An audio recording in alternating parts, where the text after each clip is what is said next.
c'est Balandi Diane, W la Suprême Télévision, Boye Malamu, sur la chaîne Nabino Diane, W la Suprême Télévision, chaîne Nabino Molikaka Mingi, chaîne Nabino Oyo, vous allez s'abonner du jour au jour. En tout cas, vous allez vous salabiso, Kitoko Mingi. En tout cas, santé à Malamu, Bisikano, vous allez vous landabiso, Yawane Zali, Soué Nabiso, Namokola Lelo. Balandi Nangai, Diane, W la Suprême Télévision, je pense que vous allez comprendre dans la zone ici, comme il y a ambiance. Précisément avant point Willery, Misuko Wapi, Tozali Komona, Bandeko Ebele, Mazali Kokene de partout dans la direction Ebele. Nabongo, les autres s'intéressent qui n'a Bandeko Nabiso, Mota, Tokoki Kobega, Barope, les sous, taxi moto, motocycliste. Tokutai na bakona mokola lelo, moko na bango komona ye papi konde, na yende toko kabola likambo yo ya taxi moto na ville province à Kinshasa. Oui, bien, ils allaient vraiment solliciter en termes d'embouteillage, en termes de temps. Parce que ceux qui ont dit moto, n'a pas embouteillage, vraiment, au Rokoma, Nangonga, au Ligo, comme ici, ils allaient vraiment solliciter la ville province à Kinshasa. Mais de l'autre côté, ils allaient causer la mort la ville province à Kinshasa, dans un accident. Suite, il y a une mauvaise conduite, il y a des déconabiso, des motocyclistes, en tout cas, dans la direct. Sans état d'âme, c'est comme si loi est que la banque est l'eau comme côté. Et en gros, il y a un professionnel, il y a taxi moto, c'est-à-dire taxi moto, bien motocycliste, il y a tout solo la nae, la likambo etali, la moto, to conduite, il y a la motard, la ville province, il y a Kinshasa. Moté de papi. Moté. Oui, madame, la chaîne, la biso, moté la bateau, vas-y, qu'on a biso. Merci, vraiment, merci. Alors, vous allez qu'on a biso, je crois que vos moni invité dans un mokolalelo, papi Condé, papi Colonie, papi Colonie, pour expliquer dans un massacre, comme il a invité là. Alors, papi Colonie, tout le monde solo, il y a taxi moto dans la ville province à Kinshasa. Nous avons tout à l'heure qu'ils allaient taxi, ils allaient moyens de transport, ils allaient les solliciter plus que ma véhicule. Suite à ma bouteillage, suite il y a temps, quand vous allez belé par rapport, il y a ma moto, ils allaient construire la ville province à Kinshasa. Vilobano, ils allaient d'abord par rapport, il y a conduite, il y a ma moteur à ville province à Kinshasa. Bon, on te retrouve dans la France. Ok, merci vraiment pour la parole. Le problème, la vie, c'est que quand la ville, là, il y a taxi moto dans la ville à Kinshasa. Moto, ils ont son avis sur ma casse. Ils ont son peuple qui doit ma casse. Quand la bambouteillage, comment moutaki kokoma na musala rapidement ba makambo ebele vraiment moto zo sunga makasi pe na sepeli na initiative façon boyambinga lelo na chaîne na bino ya YouTube pour tolingi totalisa pour expliquer à la langue to totalisa approfondément origine ba avantage ya taxi moto mais des avantages ya taxi moto na ville ya Kinshasa eza nini pour que peuple kinois aille ba na comprendre la moulaï ya taxi moto na ville à Kinshasa. Je crois que la Tirozali Kolanda puisse comprendre que dans le qui bino que papi Colonie azali professionnel la likamo etali ba taxi moto. Alors bolandi nenga azali koloba déjà photo côté na ville ya sujet na biso o beti lisola origine. Beti na biso nanu lisola origine ya moto. Moto ebandi wapi ebandi na nini? Ok, bonne origine ya likamo etali moto par rapport na monde entier. Tout le monde a que le premier pays où on va la moto est la France. Les France peut moto a créé qui moto est un ingénieur mécanicien. Comme on a lui Guillaume Perrault. La année 1868 a créé qui moto. Et puis une année après a qui la modification il y a moto. Si le lot est comme on a un pays moussous, Chine, Japon, comme il créer moto à partir il y a un français. Lui Guillaume Perrault moto azaki moto aliboso pona ko créer moto na monde entier. OK. Alors likambo etali ba taxi moto to mona ngona bamboka ebele to mona ngona ba Sénégal ba Ouagadougou ba Côte d'Ivoire Brazzaville pe taxi moto ezali awa pe na ville province à Kinshasa pe taxi moto ezali le toto betali solo mais pe tele solo taxi moto e bandi na Kinshasa na neni. OK, taxi moto ce total de point de loin et aki ko banda na ville à Kinshasa na année 2005 des taxi moto et banda na ville à Kinshasa. Et puis, il y a en plein camp, au moment où il y a des Congolais à Brazzaville, des Congolais à Angola, pe ba congolais musu ba uti na ba province par-ci par-là et ça li ke ba tunyo so ba ko se retrouver na ville à Kinshasa koluka misala opportunité ya misala ezate et ça li ke ba tunyo so ba ko kota na domaine ya taxi moto jusqu'à nos jours de komona ki ampleur ya makasi et comme na taxi moto et comme ko sunga batu ba foyer ba restaurant vraiment et comme ko sunga makambo ebele la ville à Kinshasa wana nde historique ya taxi moto la ville à Kinshasa mais ebele baloba toyokaka ba taxi moto ebele babenga bango ba wewa wewa c'est-à-dire bato yo wewa yo na Chiluba pe ba ebele bakanisaka ba moto nyonso baza baluba bakimika sai parce que kuna diambe za likomona la misusu te ba ekoluka musala a yo koloba nini par rapport na bon par rapport à ça ce qui va te baloba bongo eza mabe eza lokuta makasi parce que nga moko a personne naza moluba te nga naza lokele naza mutu akisangani naza lokele mais na se retrouver na musala à Kinshasa ya taxi moto même ce total même na bakinois bango moko bakomi ba montard ebele même wewa babengaka eza vraiment appellation moko bien te pour ce total bango moko baluba balobaka wewa eza yo c'est que montard aza mutu oki kobenga ye montard ou bien motocycliste ou bien taxi moto wana nde appellation moko ya respect wewa wana eza biloko moko ya bamaki ya respect tant que tozolite mpona makambo ya baingire il faut même appellation esala moi bien mais moto esangisi batribu ebele baza na kati ya domaine ya taxi moto. Est-ce que okoki koconfirme tezo bato balobaka ke moto eye na ampleur parce que misala eza te na mboka na biso kongo ebele bakoti kaka mpo bazwa misala ekomi misala peti ya bato bakolesa bandako na bango.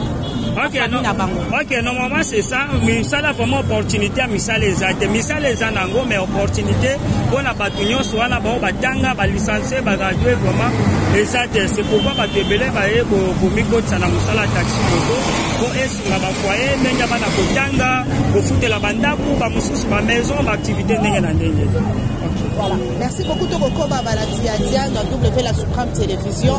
Mais tu remets ta peli Cambo Italie, tu remets des avantages, tu remets les avantages. Tu remets la peli Cambo Italie des avantages. J'ai vu le province à Kinshasa. En 2020, tu as bien des motocyclistes et les basala qui utilisés dans les Cambo Italie criminalité la ville province à Kinshasa. Non seulement criminalité, mais basali pe bateau rebelle, basali cause il y a ba mort, il y a beaucoup de morts dans la ville province à Kinshasa suite à un accident, mauvaise conduite à Bango. Alors, nous avons ça que les lots motard, est-ce que vous avez la canal il y a réglementation vous avez quand on a un recyclage avant que beaucoup de là. Vraiment recyclage exact. Recyclage exact. C'est pourquoi tu as que tu peux ça qui date il y a taxi moto et banda qui na ville à Kinshasa en 2005.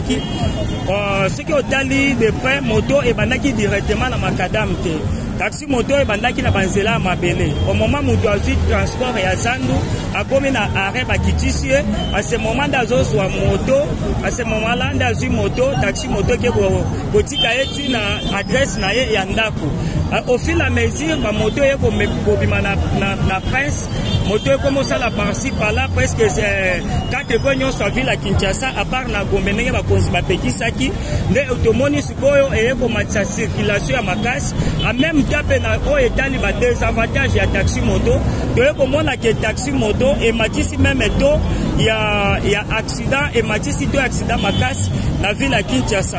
C'est pourquoi tu as lutter contre les accidents, même initiative Oyo, de créer en gros pour la lutter contre les accidents des taxis moto et puis deuxièmement pour lutter contre les mentalités des montards, pour lutter contre les injures publiques, pour lutter vraiment pour la criminalité, pour que sac et téléphone. C'est que l'initiative de créer en makambo ebele. C'est pourquoi même tu commis pour loin à cause de la même on y a dit penza les cambo de remettre sur la syllabique. On y a dit penza les cambo italien insulte, il y a comportement beaucoup de maté, éducation, parce que ça bonne éducation na communauté congolaise. On m'a dit voilà moto so pesa azo pesa senga ko ame mayote azo bangisa yo même voire même ozo mona le la criminel moko bo.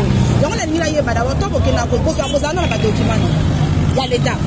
Bon, normalement, document l'État autosanango, ezaka ba taxe na biso ya 500 francs au bateke la biso, eza taxe ya circulation, pe ya parking autosoma ka 500 francs chaque jour, naza même les chachos nangwa, pour du jour au jour na soma ka taxe nanga, na ata même na sali musala te, il faut taxe nanga comme prof, comme professeur, muto ozo pe sa cours il faut ozala exemplaire oza taxe na ngai ya 500 fois. À part ça toza na plaque auto soma yango na $32. So tali na moto na ngai wana okomona plaque ya $32 eza awa. Ok, naza na plaque ya $32 auto sombaka. Mais comment à part ça, notion vraiment ba monteur ou bazo somba ba taxe, bazo somba formation est formation exacte. C'est pourquoi tu créer une initiative dans les sortes que de lutter pour un accident ba monteur ba ba code de la route première. On a permis de conduire. Permis de conduire na le bimite ce que bimite ko somba ngo po eza mibe kwa l'état il faut tout respecter. Donc l'état na la bimite permis de conduire ya ba moto. Pourquoi ça l'appelle mon copé ya infiltration parce que tous à la juste tous à la peu clair ba motocycliste et non c'était bazar voyou, motocycliste était irresponsable. Bon, on a eloko etali, comment est-ce qu'on dit ça? On a côté la mikanda à l'état, premièrement, l'autre qui peut soulever en gros, les identifications. Les identifications dans les sens que la monteur est vraiment bas à l'identifier. Au moment où on a identifié, puis deuxièmement, on formé et qu'on lutter pour un accident et qu'on lutter même pour infiltrer dans la la moussa la biso ya taxi moto. Alors, comment est-ce que le soulage c'est la bis non parce que tu comme consulter, tout le monde qui est aux alliés, on est venu professeur. On a fait sa cours, le soulage c'est la bis pesanine. Ni exactement on lui a apporté dans le secteur où il y a la motocycliste. Ok, dans le secteur il y a la motocycliste, là on doit apporter exact que la moteur va les canaux formation. Ba les canaux formation, base à la former, adresse la biso exact repé sango na suka. La kati ya silabisi ya wa toza à peu près na 9 cours au tozo tangi sango. Premièrement, tozo tangi sa batou pour apprendre comment conduire la moto. Et puis deuxièmement, tozo tangi sa code de la route. Moteur aye ba code de la route. Au moment où comme na Carrefour, au petit robot appelé si ba mwinda. Mwinda ya rouge ezalaka pona danger oko daté. Et puis mwinda ya orange ezalaka pona ozala déjà prêt. Attention au bana kobongama ke passage elinge pesa mananzela na bino. Et puis mwinda ya vert ezalaka pona accès batu ya bandu wana baleka. Siko monteur il faut ayeba au moment mwinda ezopela ya robot en même temps roulage après si signe. Nani okipo respecter entre roulage na robot. Opa moto roulage monteur okipo respecter ezande eza PCR eza agent routière.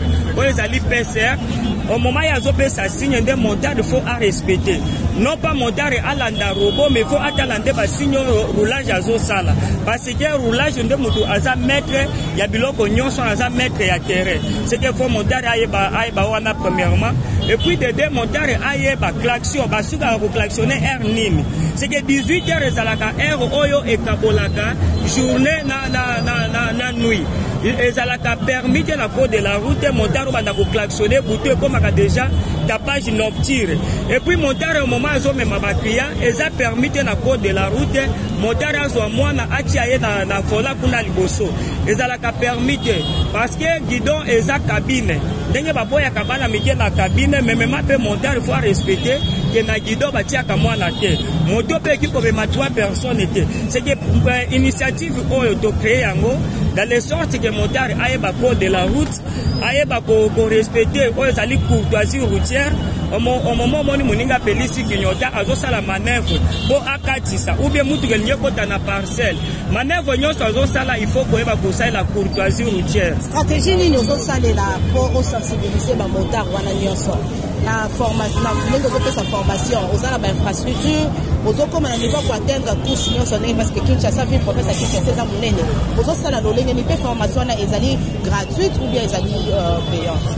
Bon, pour la stratégie tozo salela ezaka ndenge tolobai tozo le kana mégaphone en même temps pe tolega na radio RTP to sala pe émission chaque lundi na mercredi 8h30 à 10h en même temps pe to le kana ba YouTube dans les sorties que ngamo ko initiative on a ko sala ngote nazo senga na peuple congolais ba homme d'affaires ba autorité morale et civile même l'État à soutenir l'initiative dans les sortes de lutter contre les accidents. Ngamo bona okokate ba deko ba sunganga ba soutenir l'initiative pour que toye bana kosala même commune par commune to bana kosala recyclage ba montar ba leka na formation. So ba montar ba leki na formation et ko aider biso pona ko lutter pona ba accident o ezo sala chaque fois na kati na vie na biso à Kinshasa par les taxis moto. Mais bozala kana ba structure na bino bozala ba président na mona chaque commune ou bien chaque coin baza na président na bango ya bamoto ba structure ezali est-ce que yo bandaki nanu kokende na structure représenter initiative na yo par après bon mais mango na niveau que communauté congolaise to ba autorité ba accompagner yo. Ok, totalisaki yango toza na président na biso aza na DGC kombo na ye eza Jampi aza na kati ya association ya AMNO oyo ezala kotalisaki association nationale de motards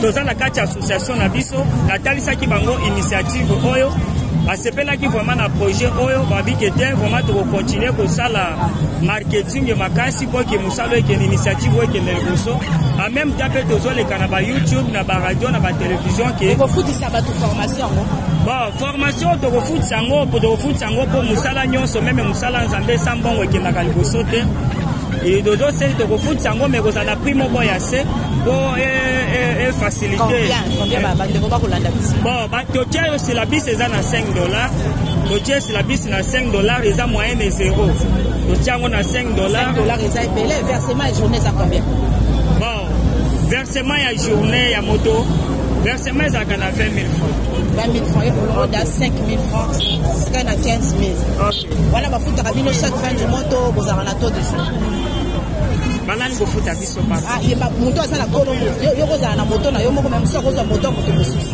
ok bafutaka samedi ezalaka jour ya chauffeur patron azwaka mbongo du lundi au vendredi samedi ezalaka jour ya chauffeur. Bon, de toutes les façons, moto ça une formation à voir aux euros gratuitement parce que pour ça énergie na yo. Alors to comme na suka ya émission na biso. Message na yo ya suka ezali n'est pas ya ba de ko la biso. OK, message ya suka ezaki eloko liboso montar faut ba ko respecter tenue na ye, tenue ya un montar. Okomona ba montar mususu bazokanga ye na PCR. Na yo pour respecter est-ce que respecter na lati kieke na lati casque. Yango ezaka obligatoire eza pona sécurité ya yo. Bon baka ezalaka selon choix na yo volontaire so inga kolata olati c'est que montard ne fallait pas zanga imperméable montard il faut azala na imperméable na ye pona période ya mbula équipe osunga ye azala na casque azala na casque na ye et puis azala na ketch eza pona sécurité na ye et puis à part ça eloko tozosenga mingi na bakonzi ya mboka basunga biso pona parking tozosomba bataxe oyo ya ba 500 francs eza pona droit ya parking bakonzi basunga biso pona parking basalela biso baparking eza te baparking omona bamoto ebele eza mpe mpona bataxi ya véhicule likambo baparking je crois que secteur na bino ya koaméliorer to ya kobongisa ezali ebele voilà tokozwa yo temps mingi te mbote na bato bakolanda biso. Bon, vraiment, mbote ya suka, topesi na bakonzi na biso ya mboka, topesi mbote na mokonzi na biso ye moko chef de l'État, Fachi Beton, et même le gouverneur na biso Jatini Ngobila, pe na bandeko nyonso to saluer bango, ezala même madame nanga Delphine Lotambe, na linge mingi wana chéri nanga mama bana, na saluer suso les journalistes, mama Diane oyo ayambinga na émission pour na chaîne pour na émission oyo, mais même pe papa Blaise Mbal na libino mingi pe bandeko na biso ba monta nyonso baza zinga na biso. Merci il y a trop merci na bino nyonso bolandi biso je crois que message à souko c'est numéro de téléphone anga eza 085 847 48 03 085 847 48 03. Nous avons besoin de sponsors pour soutenir l'initiative. Merci beaucoup. Je crois que le message n'est pas. Alors, nous avons lancé message à ceux qui ont dit que l'autorité compétente pour réglementer, pour régulariser, pour réglementer ce secteur où il y a des motocyclistes, il y a des transports parce que les motocyclistes, c'est ça, les camopés, il y a des taxis, il y a des taxis, il y a des véhicules. Et ça, vraiment, problème, mais civique, ça est belé, dans les cambo, il y a des cambo, et les transports au taxi, dans le cas de Kinshasa, les taximens, ils ont causé, ma cambo est belé, ma dégâts est belé, ils ont déploré. Merci, merci, Nabino Sobosala qui, en direct, Bolanda, qui pousse na Diane, qui fait la Souscram télévision. Merci, Nablaise Mbala, qui est sur la caméra. Merci, l'équipe technique, Jodel Ucho, Steve Bolova bandeko nyonso bolandaka biso tolingaka bino mingi bosabone massivement mpe bopartage baémission na biso mpona kosoutenir kaka chaîne na biso ekende liboso parce que biso nde tolobaka toza wana mpona koforme koinforme mpe mpona kodivertir. Alors yango wana mission na biso tozali wana mpona kosala kaka mosala oyo tolingaka kosala mpona bino. Merci na bino nyonso botikala malamu na mabota na bino. Ciao ciao.